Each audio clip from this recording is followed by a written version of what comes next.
ప్రముఖ నటుడు దర్శకుడు కొరియోగ్రాఫర్ లాఘవారాన్స్ తన రాజకీయ ప్రవేశంపై గత కొంతకాలంగా సాగుతున్న ఊహాగానాలకు తెరదించారు. తాను రాజకీయాల్లోకి అడుగు పెడుతున్నట్లు అధికారికంగా ప్రకటించి తమిళ సినీ రాజకీయ వర్గాల్లో చర్చకు తెరలేపారు. ఇటీవల పలువురు సినీ ప్రముఖులు రాజకీయాల్లోకి ప్రవేశిస్తుండగా ఆ జాబితాలో ఇప్పుడు లారెన్స్ కూడా చేరారు. అయితే ఏ రాజకీయ పార్టీలో చేరతారనే విషయాన్ని ఆయన వెల్లడించలేదు. ఆ వివరాలను త్వరలోనే తెలియజేస్తానని పేర్కొన్నారు. எல்லாருக்கும் வணக்கம். கடமையை செய் பலனை எதிர்பார்க்காத.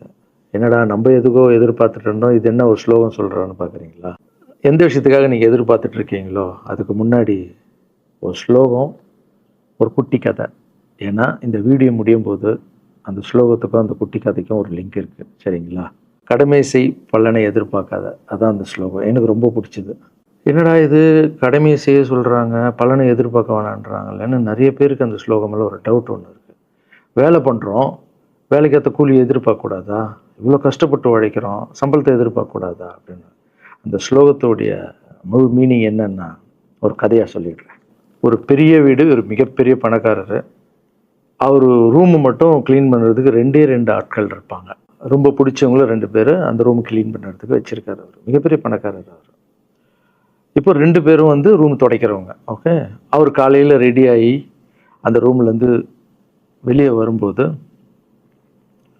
அவங்க துடைச்சிட்டு இருக்காங்கல்ல, அதில் ஒருத்தர் வந்து அவர் பாட்டுன்னு ஒரு வேலையை பார்த்துட்டு இருப்பார், துடைச்சிக்கிட்டே இருப்பார்.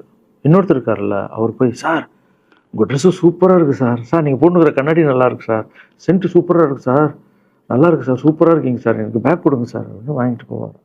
இன்னொரு ஆள் வணக்கம் சார் சொல்லிட்டு வேலையை மட்டும் பார்த்துட்டு இருப்பார். இப்படியே தினமும் நடக்கும். அப்புறம் அந்த ஓனர் வந்து இந்த ஊரை விட்டு வெளியூருக்கு போகிறாரு. போகும்போது 2 வேலைக்காரங்களும் கூப்பிட்டு ஒருத்தருக்கு வந்து 1 மாதம் சம்பளம் எக்ஸ்ட்ரா, யார் கூட பேக்லாம் தூக்கிட்டு போய் எப்போ பார்த்தாலும்